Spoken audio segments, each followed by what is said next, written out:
Good day everyone and welcome back to my YouTube channel, My Backyard Hobby. For today's video mga backyard, pakita ko sa inyo ang aking pagtanim dito at ang pag-propagate natin ng ating Israeli stevia dito sa likod ng bahay.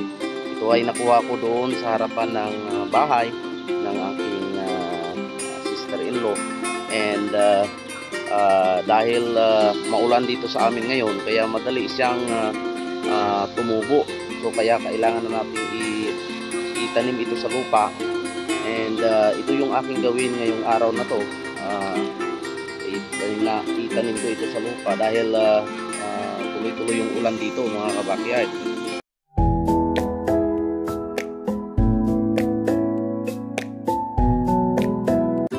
Aking sinasabi mga kabakyard na Israeli stevia, yan,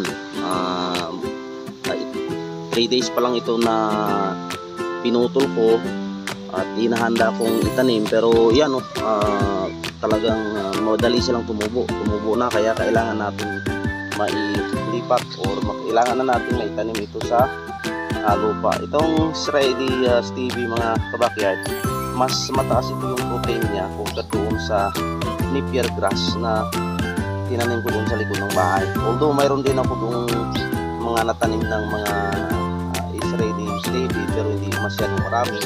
At ito siguro baka mga halos 100 na puno itong maitanim natin. So kailangan ko lang i-prepare yung lupa doon sa kabila kasi medyo madamo.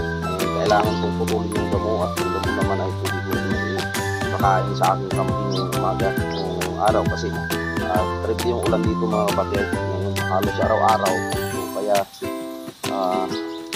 kailangan natin magsipag na maggalay ng mga kumpay para sa ating mga alagang kambing. Kailangan natin magtanim pa ng marami dito para kapag kailangan natin ay na lang tayo, mag-apas na lang tayo dun sa likod. Doon na marami na rin ako yung tinanim, pero damihan pa rin natin kasi madami din yung ating mga alaga mga kabakyard. So tara kabakyard, dito ga natin tinatanim itong ating mga Napier grass, yung tangkat na yung doon sa yung hindi pa matangkad yung Israeli stevia. Ito naman ibang variety dito, pero isa sa mga Napier grass pa rin. So dito natin mga kabakyard, dito nating area itanim itong ating Israeli stevia mga kabakyard, pero dapat nating linisin muna ito. So kunin ko muna yung mga dahon ng saluyot kasi hindi natin itong makain, at then i-harvest ko din ito, galayin ko yung mga damo dito, yan, tapos ipakain ko sa aking mga alagang kambing. So sayang lang nga yung ating saluyot ay mawawala, pero marami pa naman dito sa kabila. So handa po muna ito mga kabakyard. Ito na linis na natin at naitanim ko na rin yung aking Israeli stevia. Yan. So yan mga kabakyard. So marami-rami rin ito.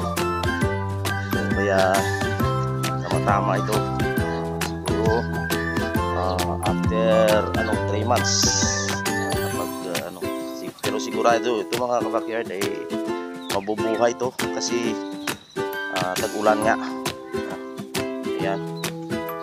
So mayroon na naman tayong dagdag na pagkain ng ating mga alagang kambing dito sa ating backyard.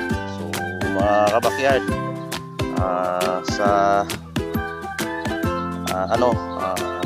katulad ng sinabi ng ibang mga nag-aalaga ng kambing, na kung kayo ay gustong papasukin itong venture ng pag-aalaga ng hayop o ng kambing, kailangan na before tayo mag-alaga, kung kayo ay mayroon ng mga bakanting lote dyan o lupa, kahit sa ang gilid-gilid na lupa ng ibang tao na hindi nila tinataniman, at pwede nating hingi ng permission para mataniman natin ng pagkain ng ating gustong aalagaan na hayop, ay mag-start na tayo na magtanim. So actually dito sa akin, yan, hindi naman sa akin itong lupa, pero pasalamat tayo sa may-ari na pinayagan tayo magtanim dito. So yan na. Pero gusto ko pa rin magdagdag kasi siyempre parami din yung ating mga alaga, mga backyards. Kailangan natin yung maraming pagkain, at marami na rin akong naitanim na iba pang mga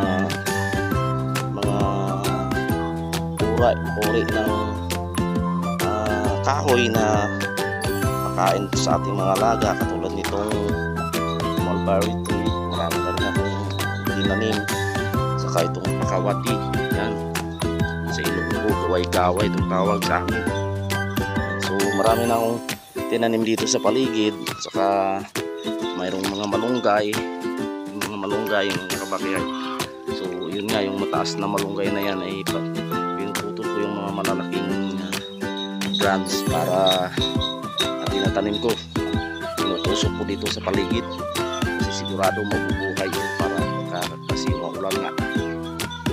Hindi naman mahirap na itanim itong klase mga kahoy. So ito din, marami ko din itong kamuting kahoy. Kain natin yung talbos, saka yung mga dahon niya ay pwede natin ipakain sa ating mga alaga.